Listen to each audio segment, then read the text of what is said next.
Сайн байцгаана уу? Өнөөдрийн хичээлээр бид англиар утсаар хэрхэн зөв ярьж сурах. Мөн утсаар ярихад хамгийн их ашиглагддаг хэлхүүдийг үзэх болно. Хичээлдээ анхаарлаа хандуулаарай. Утсаар ярьж эхлэхдээ хамгийн түрүүнд мэдлээд өөрийгөө танилцуулна.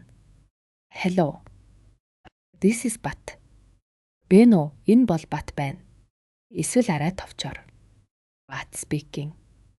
Бат ярьж байна гэж хэлж болно. Хэрв та өөр хүнтэй ярихыг хүсэж байвал May I speak to саруул. Please. Би саруултай ярьж болох уу? Гэсэн ээлдэг хэлхийг ашиглаарай. Арай энгийнээр бол Is саруул дээр?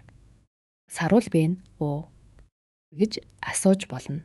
Ямар зорилгоор залгаж байгаагаа хэлэхдээ I am calling about гэсэн бүтцийг ашиглана.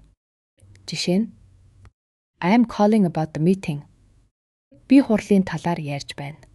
Эсвэл I am calling to ask for help. Би тусламж хүсэх гэж залгаж байна гэж хэлээрэй.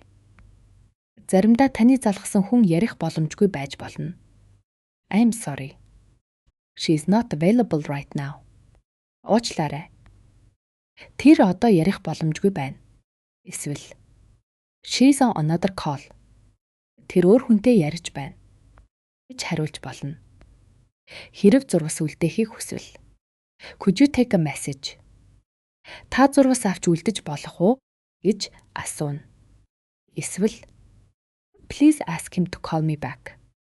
Түүнийг над руу эргээд залгаарай гэж хэлээрэй. Гэсэн хэлхийг ашиглаж болно. Яриагаа дуусгахдаа Thank you for your help. Тусалсанд баярлалаа. Эсвэл Thanks for calling. Залгасанд баярлалаа гэж хэлээд Goodbye. Баяртай гэж хэлж утсаа таслаарай. Өнөөдрийн сурсан хэллэгүүдээ сайн давтаарай. Англиар утсаар ярих тийм ч хэцүү биш шүү.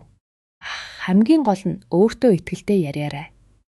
Дараагийн хичээлээр уулзтлаа баяртай.